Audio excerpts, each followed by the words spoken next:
I came across something recently that just blew my mind, and not in a good way. So I'm sharing it with you. Drive-through funerals, which apparently are just like what it says on the tin. If you find this interesting, please give us a like and consider subscribing. And now let's talk drive-through funerals.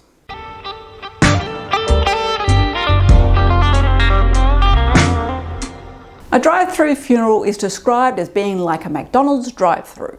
You pull up in your car and instead of placing an order for a burger, you pull up to the window and there's an open casket. You stay in your car, pay your respects, and then drive off. It's as simple as that, really.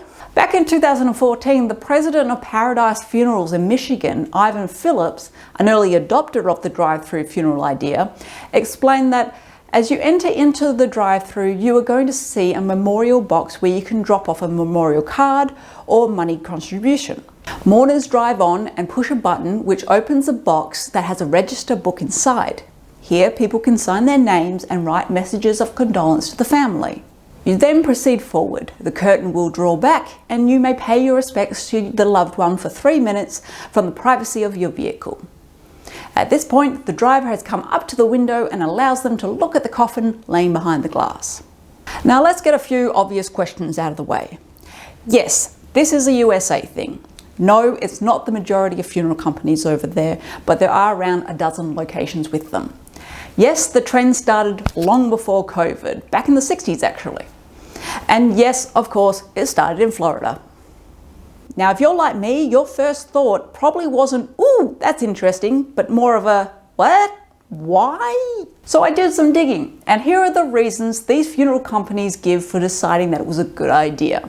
Elderly or disabled mourners don't have to exit their car to see the body of their loved ones. They can offer support to the family by signing the guest book and leaving a condolence card. Those who are sick can attend the funeral without infecting others. Mourners can avoid getting out in unpleasant weather by staying in their climate-controlled vehicles while viewing the body. People can view the body of the deceased even if they are estranged from the rest of the mourners. Some people are afraid of going to funerals. They may feel more comfortable when viewing a dead body through 2 panes of glass.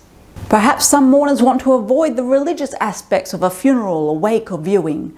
They want to see the body for one last time, but they don't want to feel forced to participate in religious rituals while doing so. Attending a drive-up visitation or viewing saves time.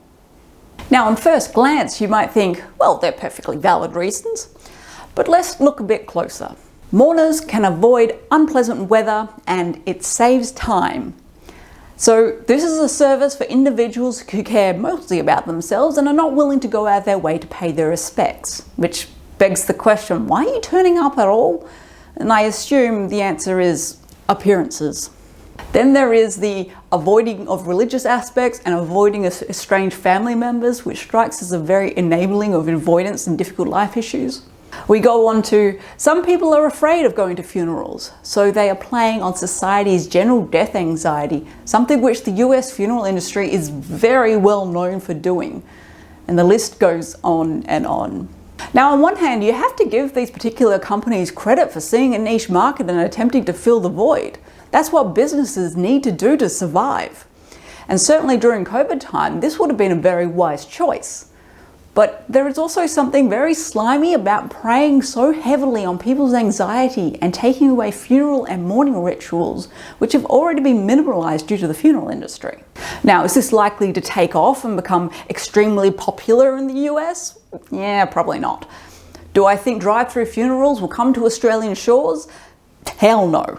As a side note, when you Google drive-through funeral, Google will tell you of one funeral company each in UK and Japan. However, they are not being used to show bodies. The one in Japan is for leaving commiseration voice messages, and the one in the UK, well, that's just a funeral home director who decided to pass out free coffees for 2 hours every Wednesday morning as part of a community outreach program. So yeah, not the same thing as the US ones. If you have been to one of these, please let us know your thoughts in the comments. And if anyone can answer why they advertise so strongly that the viewing windows have bulletproof glass, please let me know. Are they really shooting dead people over there now? I find this all very interesting as a business case study and how businesses seek to adapt to current trends. I don't think it's going to make an impact, but it's definitely quirky. And with that, go talk deaf.